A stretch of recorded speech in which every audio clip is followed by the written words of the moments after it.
संजीव चंदन जी बताइए, मेरा आइडिया ठीक है नहीं है? ठीक है, क्यों बार बार मेहनत की जाए? एक को बंद करो, दो को बंद करो, तीन को बंद करो, चौथा बोलेगा। एक साथ सबको निपटा दे, जेल में डाल दे, 3-4 महीने की बात है, चुनाव हो जाएगा। क्या लगता है संजीव चंदन जी, भाजपा को इससे फायदा नहीं होगा? आपकी राय क्या है? देखिए, उनके आकलन में भी कोई फायदा नहीं होने वाला है संजय जी, इसलिए वो गिरफ्तारी नहीं कर रहे हैं। वो जेस्चर बना रहे हैं और उनके सामने एक ऐसा विपक्ष होना चाहिए जिस पर वो भ्रष्टाचार का लेवल चस्पा कर सके। बहुत सारे मुद्दों में उनके सामने एक ये मुद्दा है, इसीलिए लगातार लालू प्रसाद जी उनके प्रिय भ्रष्टाचारी हैं। उनके उनके कोट एंड कोट में कह रहा हूँ कि उनको उनको हमेशा उसके दायरे में रखना, उसके उनके परिवार को दायरे में रखना। उसी तरीके से हेमंत सोरेन और जो केजरीवाल के साथ जो उनका अपना संघर्ष है, वो एक बदले का भी संघर्ष है, क्योंकि ठीक नाक के नीचे केजरीवाल जी ने सत्ता छीन ली थी। और वो जब कोई उरूज पर हो अपने, और उस वक्त वो उससे उसे इस तरह की चुनौती मिले, और खासकर मोदी जी को, तो वो तो मोदी जी के लिए काबिले बर्दाश्त होने वाला नहीं है। तो अपने लिए खास करके एक फलसफा केजरीवाल ने तभी लिख लिया था कि हमें लगातार ऐसी चीजों को झेलना है। और एक अच्छी बात है, देखिए इसमें संकट दूसरा हो रहा है, वो ये है कि ये सारे नेताओं ने जब ईडी के सम्मन पे ना आने का निर्णय ले रखा है, और आप लेकर जाइए, हमारे ऑफिस से ले जाइए, हमारे घर से लेकर के जाइए, यदि ये निर्णय है तो ईडी की अपनी साख भी गिरती चली जा रही। साख तो ऐसे भी गिरती रही है, लेकिन एक बार जब एक छोटा सा भी टेरर फैक्टर होता होगा दूसरे लोगों में, जो रियल मनी लॉन्ड्रिंग के मामलों में होंगे, उनके लिए भी एक ईडी अब क्या है, चूचू का मुरब्बा जैसा दिखेगा। सीबीआई की हैसियत यही होती जा रही है। कहा जाता रहा था तोता के तौर पे, अब ये तोता से भी कुछ अधिक फॉर्म में काम कर रहे हैं। तो ये हो रहा है केजरीवाल के मामले में। देखिए, मेरा अपना पर्सनल ओपिनियन है केजरीवाल जी को लेकर के, कि जब वो भ्रष्टाचार को सेंटर में रख के अपनी लड़ाई लड़ रहे थे, तब हम जैसे कुछ लोग थे जो उसको बहुत जरूरी लड़ाई नहीं मानते थे लोकतंत्र के लिए।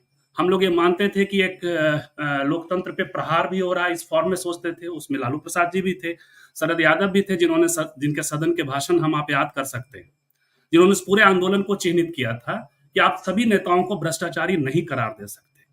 यदि ऐसा हो रहा होता कि केजरीवाल जी उसमें आ रहे होते, सीधे एक परियोजना का हिस्सा नहीं होते, उनके उनके ऊपर जो सीबीआई और ईडी की तलवार लटकाई जा रही है, तो मैं भी कहता कि आपने लोकतंत्र को इस फॉर्म में देखा था, उसका टिट फॉर टैट आपको मिल रहा है, आप देख सकते। लेकिन ऐसा है नहीं। केजरीवाल जी एक परियोजना का हिस्सा है।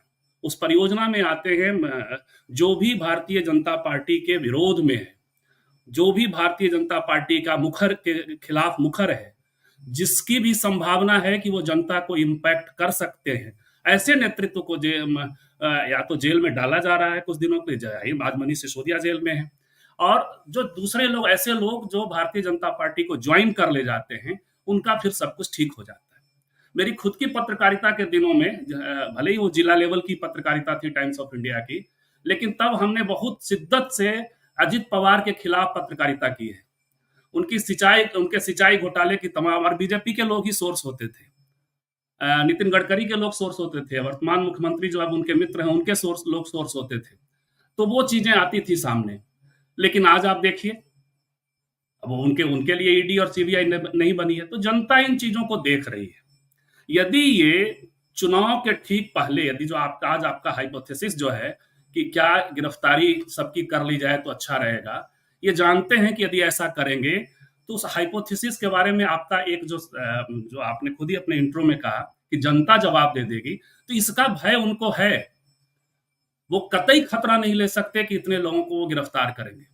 तो मेरे मेरे हिसाब से लगता है कि वो अपना एक भ्रष्टाचारी प्रतिपक्ष, जो भ्रष्टाचारी है नहीं, भ्रष्टाचार कोट एंड कोट मैं कह रहा हूं, बनाकर रखना चाहते हैं, और वो उसको मुद्दा बनाकर जनता के भी जानना चाहते हैं। जनता इन चीजों को समझ रही है। जनता हमसे, मुझे तो नाम भूल जा रहा हूं मैं इनके पक्ष में, जिन्होंने वॉशिंग मशीन में जाकर धुल गए, छगन भुजबल साहब हैं, कई लोग हैं, लेकिन जनता याद रखती है। कभी भी आप बात करिए, आप घूमते फिरते लोगों से, तो 10 नाम गिना देंगे वो लोग कि ये लोग अब जब बीजेपी में गए तो इनके वॉशिंग मशीन में धुल करके।